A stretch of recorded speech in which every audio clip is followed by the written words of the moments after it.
Labai džiugu su jumis susitikti šiame kanale. Kiekvieną kartą, kai žinau, kad susitinku su jumis, man tampa taip, kaip, nežinau, tokia laukiama diena, kaip šventė. Ir susitinkame vieną kartą savaitėj išminties minutėlės laidose. Ir kartais ir daugiau laidų visokių būna, bet šiandien turėsime išminties minutėlę, kurioje paimsime labai svarbią temą ir pakalbėsime apie tai, ką daryti, kad mėgautis tuom, ką tu darai. Ką daryti, kad mėgautis darbu. Tad nieko nelaukdami, pradedam.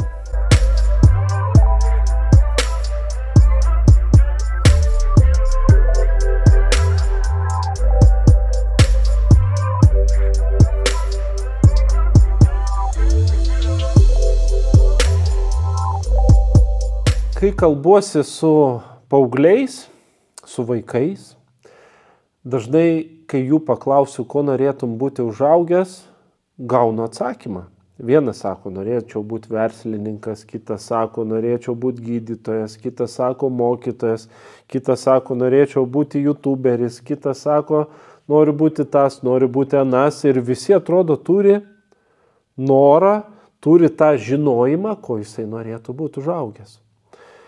Ir kai ateina tas laikas ir žmogus jau pasirenka savo kelią ir žmogus jau pasirinkęs tą kelią jau pradeda daryti tai, ko galbūt svajojo visą savo gyvenimą, galvojo, kad bus gydytojas, bus mokytojas ar panašiai, ir pasiekęs tą gyvenimo tašką, jisai pradeda suprasti, kad pasiekė tą tašką ir labai džiaugiasi tuom, nes surado tą mylimą darbą ir pasiseka tiems, kurie gali daryti tai, kas jiems įdomu, tai, kas jiems patinka.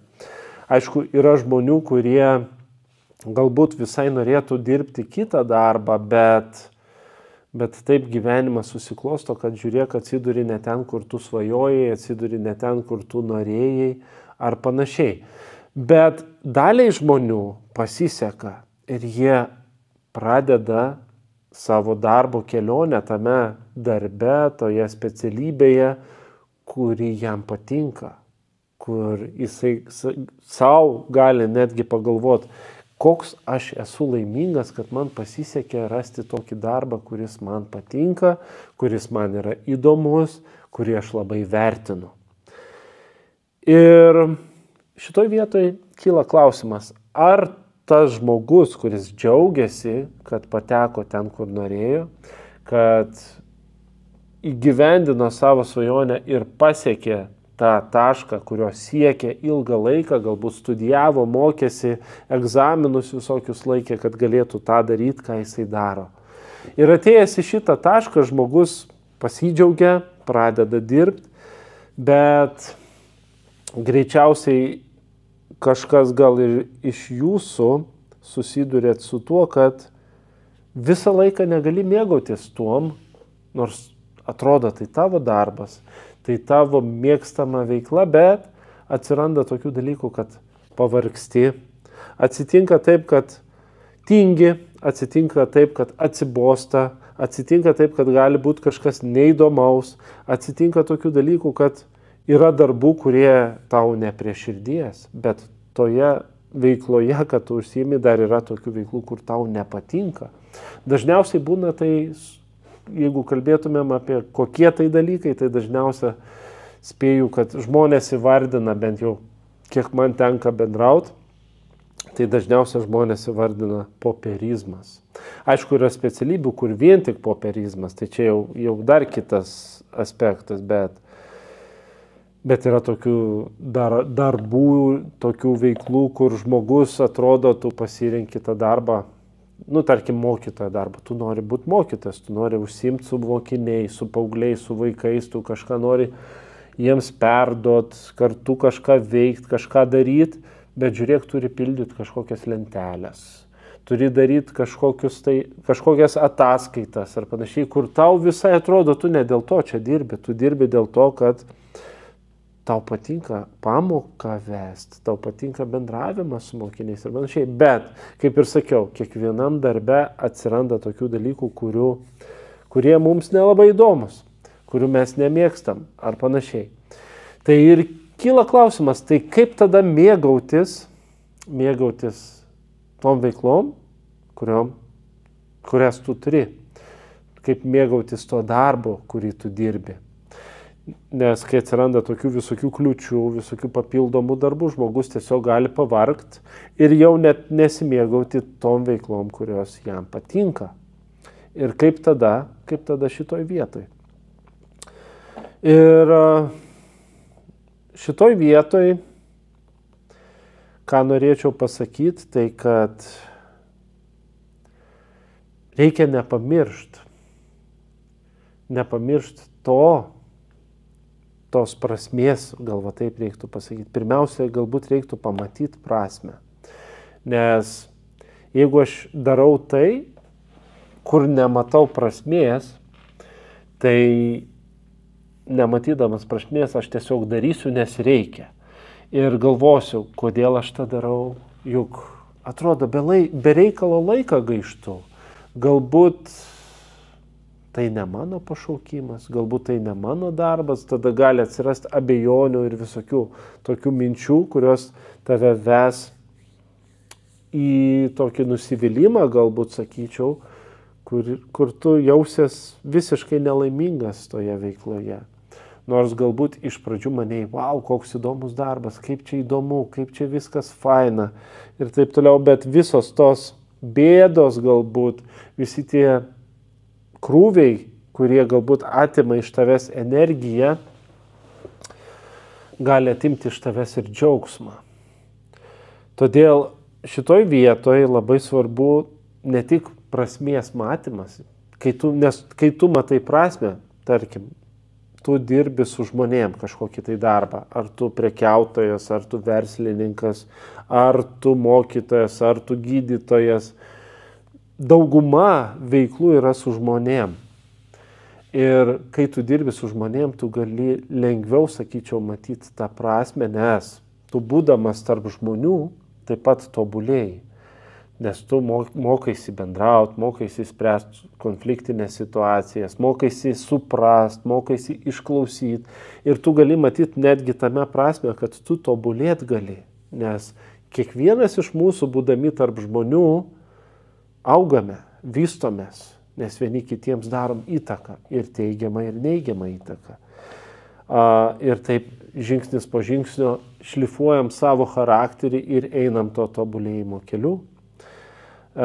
Ir labai svarbu tą prasmę matyti, nes kai aš matau prasmę, žinau, kad mano tas bendravimas su klientu, su žmogumi, kuris atėjo pas mane į darbą ar panašiai, su juo praleistas laikas gali būti labai naudingas. Tik aš turiu pamatyti tas detalės.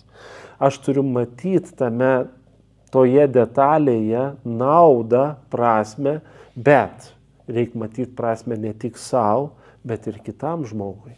Ką kitas žmogus gero gavo iš to pabendravimo su juo. Kai aš bendrauju su to žmogum, aš galiu savo žinias perteikti jam, galiu kažko pasidalinti naudingų, kad žmogus taip pat galės tobulėti toliau. Tai, kad ir koks tai būtų darbas, mes vis tiek nuolatos vieni kitiem darom įtaką. Ir to reikia nepamiršti. Ir manau, bet kuriam darbe, kur yra žmonių, mes tobulėjame. Tiesiog kartais mes to neįvertinam ir nematome. Bet jeigu tik įvertintumėm, mes labiau matytumėm tą prasme.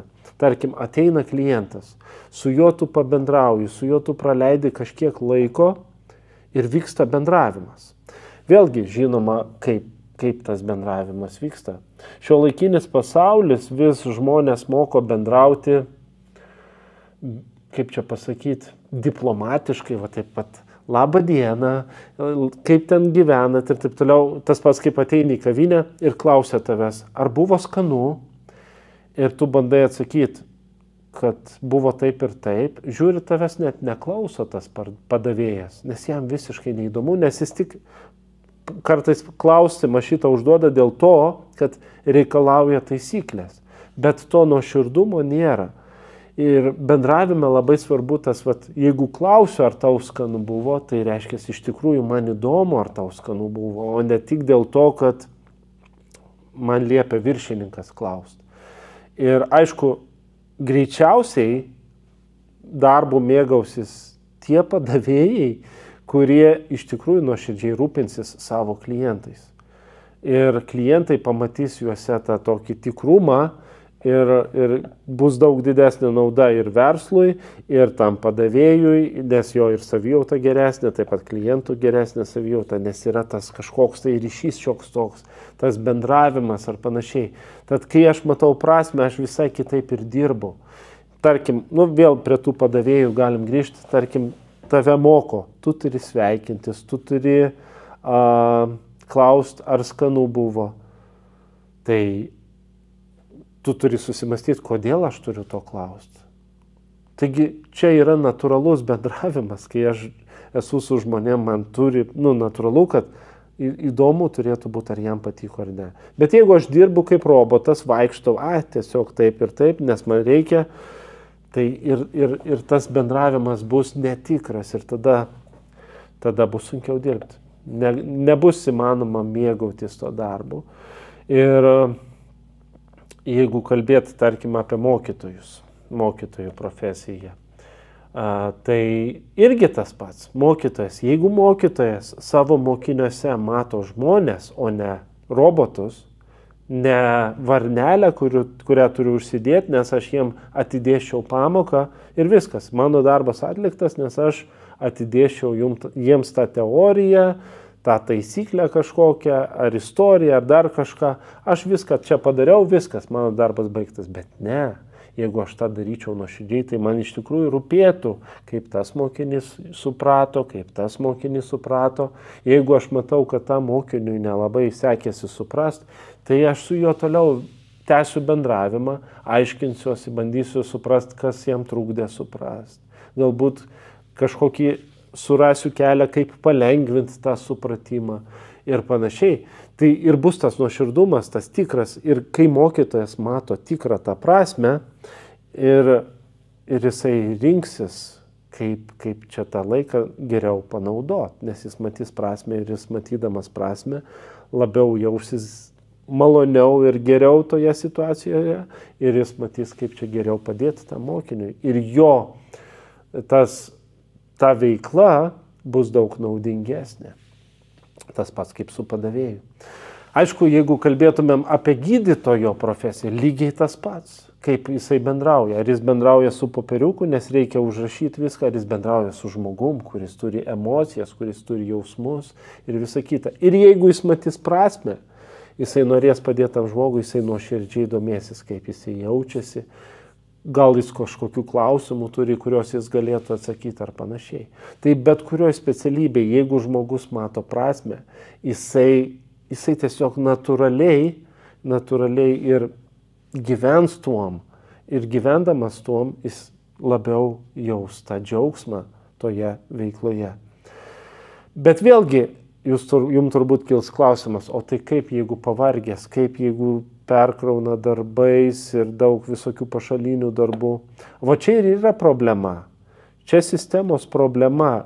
Psichologija žmogaus eina savo.